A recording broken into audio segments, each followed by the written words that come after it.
Bonsoir à toutes et à tous. Allez, c'est parti pour le montage d'une petite nymphe. Cette petite nymphe là que j'apprécie beaucoup, qui se monte en plusieurs tailles et qui vous permet de l'utiliser dans 3 types de pêche et aussi avec des tailles et des profondeurs différentes. Enfin, les profondeurs, ça c'est vous qui réglerez votre balling, mais avec des poids différents, je vais réussir à le dire, pour aller à des profondeurs différentes et dans des courants différents. Voilà, plein de différents, comme on dit. Donc cette petite nymphe, je vais vous la rapprocher pour que vous voyez un petit peu ces petites couleurs subtiles là qui, vous voyez, qui ont plusieurs petits reflets. Plusieurs petites couleurs. Comme vous pouvez voir, donc dessus il y a de la résine qui a été posée, aussi bien en noir qu'en clair, pour donner toute cette brillance et cette couleur. Donc là on va la monter de 2 façons différentes, cette nymphe, mais en un seul montage. Seul si vous mettez la résine à la fin ou vous la mettez pas, vous donnera un deuxième montage. Allez, c'est parti, je vais mettre un petit peu plus loin pour vous présenter le matériel et puis vous dire exactement ce pourquoi on va utiliser ce soir comme matos pour la monter. Allez, je recule, voilà, là je suis assez loin, mais un petit peu encore. Ici, voilà. Donc j'enlève la petite nymphe, on va passer sur un élément vierge et puis après on va se la monter. Alors pour constituer cette nymphe, bien sûr l'hameçon. Comme d'habitude, je ne déroge pas de mes super hameçons du Castor, 101 BL, donc c'est des fins de fer. Alors attention, si vous allez attaquer tout le temps des gros poissons type arc-en-ciel, des trucs comme ça dans la rivière, les fins de fer sont bien, mais ils ont quand même tendance à s'ouvrir assez vite. Donc là, au lieu de prendre du fin de fer, vous prenez une taille en fort de fer un petit peu au-dessus, et ça passera très bien. Donc ça, pour monter ça, il nous faut aussi un petit lest. Donc ces petits lests, on appelle ça des drops. Alors ces drops, on les retrouve chez André Fournier, qui est la société Bidose. Donc vous allez sur internet, vous tapez B-I-D-O-Z, Bidose, et vous allez dans le shop. Et là, vous allez avoir plein de petits drops comme ça, vous voyez, qui se constituent là, avec des poids lourds, moyens, encore moyens et tout petits. Voilà, et là, j'ai que 4 tailles, il y en a un petit peu plus, mais j'ai que 4 tailles.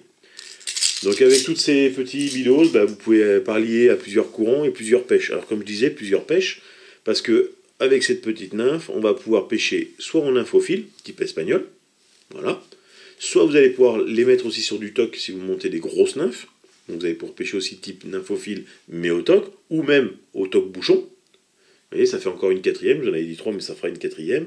Et aussi, vous allez pouvoir pêcher au bouchon. Ce qui veut dire de mettre une grosse sèche, tabana, sedge, ou ce que vous voulez en potence.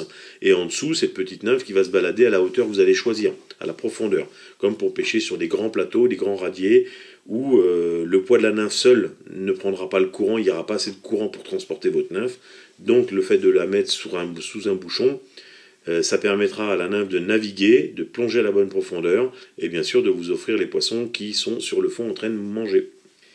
Donc voilà, donc ça c'est tous les matériaux, enfin les débuts de matériaux. Donc pour faire les cercles, on ne va pas déroger à notre fameux pelle de Limousin, qui est ici, qu'on trouve chez Jean-François Laval, donc du coq à la rivière, bien sûr. Très bonne plume, très fine, très brillante, qui donne de la vie à la mouche ou à la nymphe.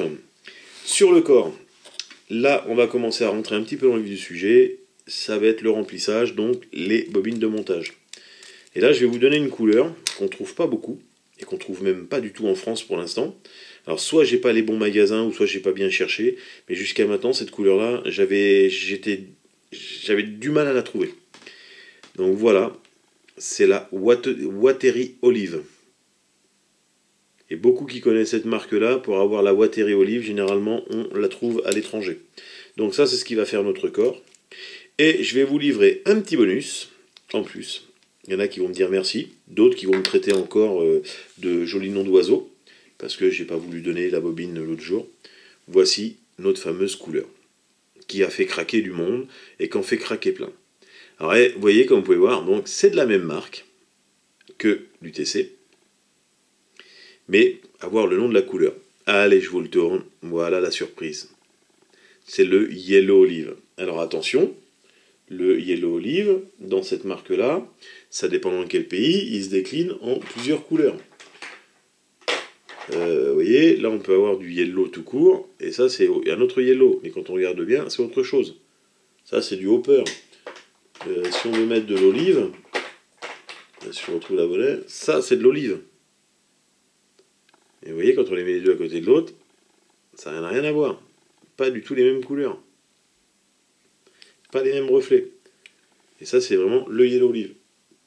Donc voilà pour le nom de la petite bobine. Donc là, nous, on revient à nos moutons. Donc je vous ai dit le Watteri pour faire le corps. Sur ce corps de Watteri, on va choisir un petit fil de cuivre. Alors là, en l'occurrence, j'ai décidé de mettre un chartreux. Donc de rester dans la même couleur, plus ou moins. Vous voyez, mais qui va apporter aussi ça va apporter des stries et des cassures et un peu de brillance sur notre petite nymphe. Parce qu'à chaque fois, les nymphes, moi j'en vois des couleurs claires, mais avec des stries marron foncé, ou que ça casse bien, que ça fait des spirales dessus, et que ça casse bien la mouche. Alors à savoir que la nature n'a pas construit toutes les nymphes de cette façon. Donc apportez un petit peu de... Là, vous pouvez mettre du chartreux, vous pouvez mettre du rouge, vous pouvez mettre du vert, vous pouvez mettre du bleu, vous mettez ce que vous voulez comme fil de cuivre dessus. C'est à vous de choisir après. Arrivé en tête, on va finir par un petit fil couleur rouille. Alors c'est pas du rouge, c'est couleur rouille. Et celui-là, c'est du... Hop. C'est du brun orange. Voilà, là vous avez tous les noms, tous les secrets, et tous, enfin tous les secrets, il n'y a pas de secret, hein. Je me cache jamais de ce que je monte ou quoi que ce soit. Bon, il y en a qui n'aiment pas la plaisanterie, mais ça, on ne peut pas plaire à tout le monde, c'est comme ça. Après, pour finir, donc notre petit dessus, ce qu'on appelle le sac à l'air, on va prendre de la Gulf en Black Magic, donc résine épaisse, qui va permettre de ne pas trop s'infiltrer dans la fibre et dans le fil, et puis faire une grosse tache noire pour rien. On va faire un petit bourrelet. Par contre, pour le reste, pour bien que ça s'infiltre et que le fil s'imbibe et que ça ressort toutes les couleurs, là je prends une laser de chez Pêche-Mouche. Je prends une laser et puis voilà, cette laser là me permet, alors ça c'est pareil, c'est une fusion chez Eric Lelouvier, pardon, Fusion Fly Fishing. Je vous ai dit tout à l'heure, donc ça, du coq à la rivière. Voilà. Les billes bidoses. Les hameçons au castor, bah ça, un petit peu partout. Ou contactez-moi en MP, je vous dirai où c'est qu'on peut les avoir. Voilà, tout simplement. Là, on a fait le tour. Il va nous falloir une paire de ciseaux. De la glu pour coller, parce que dans ces types de nains, je ne fais jamais de nœud, comme j'ai toujours dit. Et voilà, là, on a fait le tour. Maintenant, on va pouvoir monter. Je ne sais plus si je vous ai présenté ça. Au cas où, ça c'est les drops, voilà, de chez Vidéo. Je ne veux pas dire que je perds la tête, mais j'en fais tellement que... Voilà. Allez, c'est parti, je vous rapproche, puis on monte. Donc là, je pense qu'on va être assez près. On recale un peu la caméra, voilà. Donc là, je vais prendre mon fil de montage, le Watteri. Je me mets comme d'habitude, hein, comme avec les billes, hein, pareil. Et là, je vais faire tourner. Alors ça, c'est un petit peu plus chiant, il faut faire gaffe, parce que ça tourne moins bien qu'une bille, hein. Vous allez voir, des fois ça coince, et puis c'est comme ça. Donc là, on va gonfler. Alors, gonflez votre support, mais pas trop non plus. Vérifiez bien, hop là, je vais revenir un peu en arrière, que votre drop s'enfile et tienne tout seul. Vous voyez, là, je l'ai retourné, il est à l'envers, hein. Donc là, mon drop, il tient. Dans ce cas-là, j'emmène mon fil de montage vers l'arrière. Je coupe l'excédent avec le ciseau. Je laisse le drop redescendre. Et là, je vais y mettre une toute petite goutte de glu pour tenir notre drop le temps du montage. Tac, vous voyez, je l'ai bougé un petit peu de gauche-droite pour que le drop s'imbibe de colle et que ça répartisse la colle un peu partout. Là, j'ai mis la fente au-dessus, tout simplement parce qu'au-dessus, on va avoir notre petit point noir, donc ça va couvrir ce qu'on appelle notre thorax, ce qui va couvrir un peu notre nymphe. Donc là, c'est parti. Donc là, j'ai mis mon thorax, enfin ma bille collée. Je vais prendre quelques fibres pour pouvoir justement faire mes cercles. Voilà. Ici, vous voyez, là, ça fait pâteux. Je coupe un peu le bout pour ne pas perdre l'alignement des fibres. Là, je repère à peu près la distance que je veux. Je le coince dessus. Je vois que la taille que j'ai mise me correspond et me va bien. Très bien, j'ai fait 2 tours, pas plus, vous avez bien vu, hein. Là, mon petit bout de fil de cuivre que je vais joindre aussi à mes cercles. Alors attention de ne pas être plus loin que votre bille, sinon ça va se voir dessus, à votre drop, et ça va pas être top. Donc voilà, là j'ai bien cerclé mes cercles, enfin bien mis en maintien mes cercles et mon fil de cuivre, je coupe l'excédent. Et là, je vais commencer à dresser mon corps. Donc là, on y va. On fait quelques tours coniques au départ. On emmène l'épaisseur pratiquement à la hauteur du drop. C'est pour ça que vous allez me voir bouger mon drop, enfin mon montage de gauche à droite. Tout simplement pour voir à quelle hauteur je suis et où il faut que je mette un petit peu plus d'enroulement ou pas. Et voilà, vous voyez, là je suis monté dessus, c'est parti. Et vous voyez, je reste quand même dans la lignée et dans la forme conique. Là, je remonte jusqu'en haut. Donc je vais laisser un bon petit tiers pour mettre le orange. Et là, je redescends. Vous voyez, mon fil se tasse. Et ça, c'est pas grave, hein, c'est normal. Ça glisse, hein, c'est tout à fait normal que ça redescende. Il faut faire attention de ne pas se faire avoir par trop de fil ici vers l'arrière. Donc là, j'arrive ici en tête, comme ceci. De là, je vais prendre mon fil de cuivre. Je vais faire des enroulements en spire non jointives et bien espacés.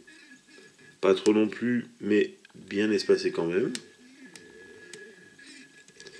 Donc là, cet enroulement-là, voilà, ne me plaisait pas. Ça, c'est le chevauchement de l'enroulement sur l'autre. Vous savez que l'escalier qui se passe avec la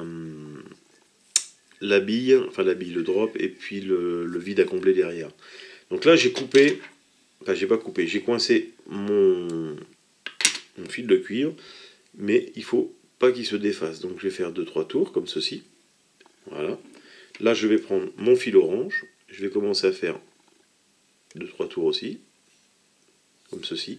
Et là, je vais mélanger mon fil de maintien, mon fil orange et mon fil vert, comme ceci. Et là, je reviens par-dessus, une fois, 2 fois. Je bloque ici, et là, je vais couper mes petits excédents en dessous. Voilà. Je vais redresser un petit peu ma nymphe. Hop. Là, je vais faire 3-4 tours de fil.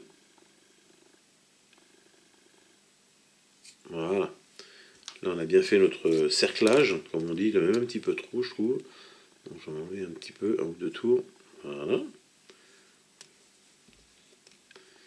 Alors là, vous avez vu, il y a quelques fils parce que mon fil orange a tendance à se défaire. Voilà ce qui se passe quand on tire dessus. C'est pas grave. Et j'ai une ou deux fibres qui se sont arrachées tout à l'heure. Donc là, un petit peu de glu sur le fil, comme d'hab. Hein. Et ça fait des petites perles. Et là, hop, 2-3 tours, jusqu'à temps d'utiliser la colle. Je coupe l'excédent. Et avec mon doigt, je rabats dans le sens la colle pour tout maintenir.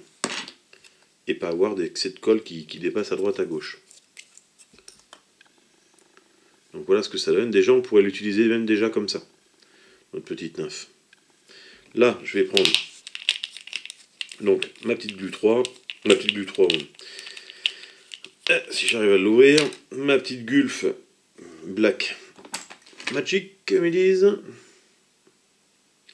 Je vais en mettre un petit peu au-dessus. Alors, j'aime bien la prendre à l'aiguille. Ça me permet de la gérer et de pouvoir la mettre, de l'étaler comme il faut. Vous voyez, je démarre derrière et je l'emmène vers l'avant. Vous avez vu là pour faire un thorax assez allongé. Je la laisse pénétrer légèrement et s'aplatir. Mais en bougeant pour pas trop qu'elle s'efface. Et là, hop, tout de suite. Coup de résine, enfin coup de laser pour sécher la résine. Et vous avez vu, le noir ne s'est pas infiltré dans les fibres. Voilà pourquoi je prends une résine épaisse pour faire les thorax. Et en même temps, cette résine va permettre de nous maintenir notre petit fil de cuivre et notre montage, tout simplement. Alors là, on pourrait la laisser comme ça. Comme ça, on aurait un montage, comme vous pouvez voir, propre. Un montage clair, surtout. Et sinon, on pourrait l'avoir aussi comme ça. Et vous avez vu, il y en a une qui a de la résine et l'autre qui n'en a pas. Avec la résine, le fil devient transparent et ça agit complètement différent.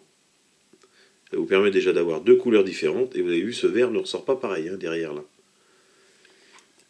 Donc je vais vous faire voir ce que ça donne. Parce que celle-là, je vais la faire résiner aussi. Donc comme d'habitude, une toute petite goutte. Parce que la laser, elle est très liquide pour ça. Vous voyez, elle commence déjà à goûter en dessous. Là, je vais simplement l'étaler doucement, sans trop frotter le fil de cuivre, au risque de le faire bouger et que les spires se démontent. Là, bien sûr, on va enlever tout ce qui est excédent. Ça vous donne aussi une autre petite forme, un petit peu plus ogivale, un petit peu plus olive, quoi, ronde. Au lieu de gouttes d'eau, bah, ça fait un peu plus olive. Parce que l'olive, hein, c'est ovale des deux côtés. Alors que la goutte d'eau, ça s'en va un pointu.